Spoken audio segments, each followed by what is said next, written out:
Hello children. आज बेटा the blue beat के हम एक्सट्रैक्ट डिस्कस कर रहे हैं। तो लास्ट क्लास में हम लोगों ने ब्लू बीट के एमसीक्यूज डिस्कस किए थे। अब ये ब्लू बीट का बेटा नोरा बुर्के का इन्होंने एक्सट्रैक्ट हमें दिया है। एक्सट्रैक्ट स्टार्ट होता है timber was being floated down dash dash dash और ख़त्म होगा raised nostrils breathing the clean sunny air. ये पूरा एक्सट्रैक्ट दिया हुआ है बुक में बेटा, पेज 93 फोर्थ पैरा आप देखेंगे तो वहाँ पर है। जब आपके पास ये पैराग्राफ है, इससे रिलेटेड जो क्वेश्चंस हमें मिले हैं उसके हिसाब से बेटा बहुत ध्यान से अपने आंसर्स फ्रेम करने हैं। तो what is the technique of framing the answers, मैं बस यही आपको ये सारी क्लासेस में बता रही होती हूँ। So it is like, how did the sleepers come to flow with the river? ये क्वेश्चन इन्होंने दिया था। चिंता की बिल्कुल बात नहीं है क्योंकि ये जो एक्सट्रैक्ट है इसमें इसका आंसर हमें मिलेगा 3 मार्क्स का है। पर जो हमें एक्सट्रैक्ट में आंसर मिलेगा उसे एज इट इज़ नहीं उतार दीजिएगा।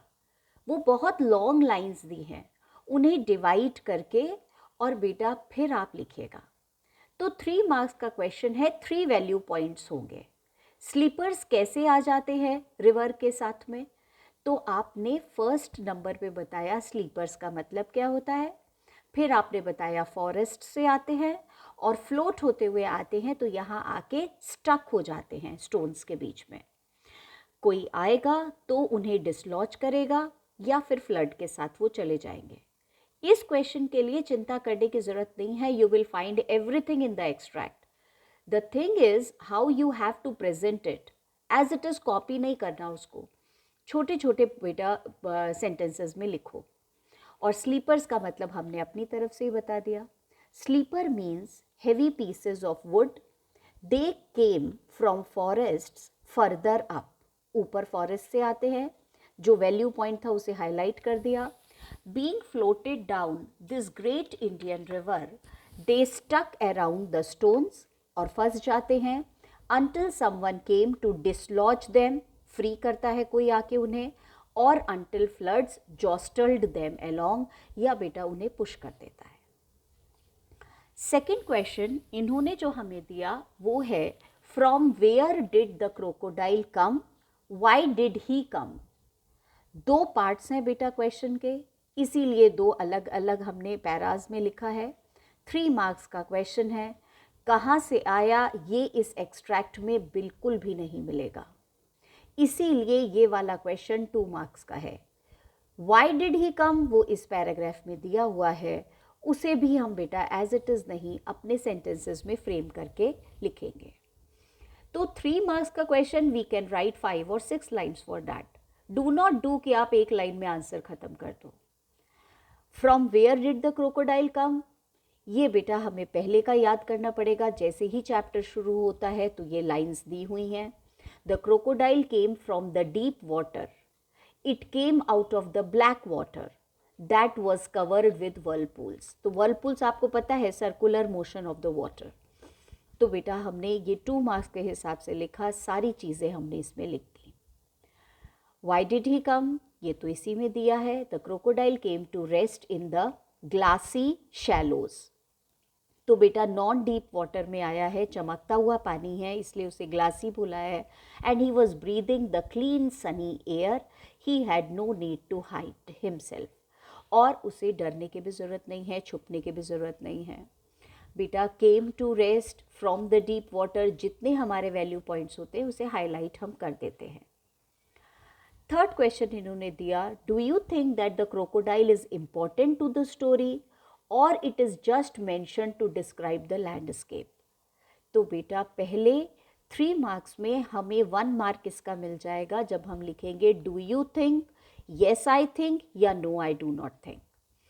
तो डू यू थिंक क्रोकोडाइल का डिस्क्रिप्शन ज़रूरी था या फिर ये जस्ट बेटा वहाँ की सीनरी को डिस्क्राइब करने के लिए क्रोकोडाइल का डिस्क्रिप्शन है।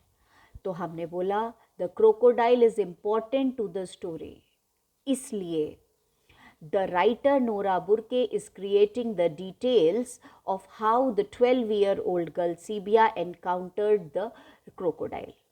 It is this terrible crocodile whom Seebia killed and saved a Gujar woman, इसलिए इसका डिस्क्रिप्शन बहुत ज़रूरी है। तो बेटा फिर इसमें हमने 3 बातें लिखी, वन इज़ दिस, और फिर उसके बाद दोनों का बेटा एनकाउंटर होगा, आमना सामना होगा, और इसी भयानक क्रोकोडाइल को वो मारेगी टू सेव द गुजर वुमन। तो 3 पॉइंट्स हो गए वैल्यू। फोर्थ क्वेश्चन आता है, the author says now nothing could pierce the inch thick armoured hide. बेटा ये लाइन इस एक्सट्रैक्ट में नहीं मिलेगी, अलग से दी हुई है, ऑथर ने ये लाइन लिखी है।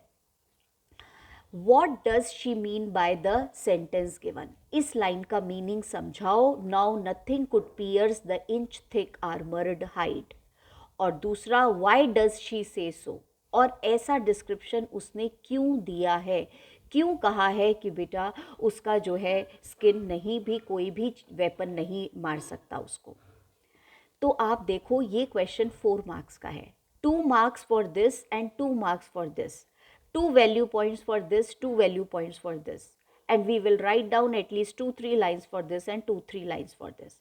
तो फर्स्ट पार्ट में हम इस लाइन का मतलब समझाएंगे, और फिर इस ऐसा उसने क्यों लिखा है, we will make them understand that also. तो बेटा सबसे पहले इस लाइन का मीनिंग है, this line shows the invincible power that the crocodile held. Invincible का मतलब which can not be one over, जिसको आप जीत नहीं सकते। तो इनविंसिबल पावर इतनी है उसमें, जिसकी वजह से उसने ये वाली लाइन लिखी है। और बेटा फिर इसका मीनिंग समझाते हैं। आर्मर्ड हाइड का मतलब क्या है? आर्मर्ड का मतलब हार्ड, और हाइड का मतलब हमने लिखा स्किन, तो वो भी डिस्क्रिप्शन दे दिया। और इतनी हार्ड स्किन है that no weapon could pierce, that no weapon could enter. Second part में ये डिस्क्रिप्शन क्यों दिया है राइटर ने? The writer says so to show the contrast between this ferocious crocodile and delicate Seebia. इतने फेरोशियस, इतने frightening crocodile और 12 साल की डेलिकेट सीबिया के बीच में कॉन्ट्रास्ट बताने के लिए। This description is also given to portray the bravery and selflessness of a poor girl. कितनी बेटा वो ब्रेव है और कितनी सेल्फलेस है कि इतने ज़्यादा इनविंसिबल क्रोकोडाइल से लड़ जाती है। Such deadly crocodile was killed by Seebia. और राइटर ने बेटा मैसेज दिया है ऐसे डिस्क्रिप्शन के बाद, that we do not need super power to help others, it is only the extraordinary power of human will. ये ह्यूमन विल, ह्यूमन इच्छा शक्ति की एक्स्ट्रा ऑर्डिनरी पावर थी कि बेटा उसने प्रेजेंस ऑफ माइंड दिखाया, और उसने उसको बेटा नहीं मारा स्किन के ऊपर, बल्कि उसने उसको आई के उस पे मारा। इतना उसको मालूम था कि ये स्किन के ऊपर हिट करने से इसका कुछ भी नहीं होगा। तो उसकी प्रेजेंस ऑफ माइंड भी है। चूँकि 2 मार्क्स का था, ऑलरेडी 3 पॉइंट्स हम लिख चुके थे।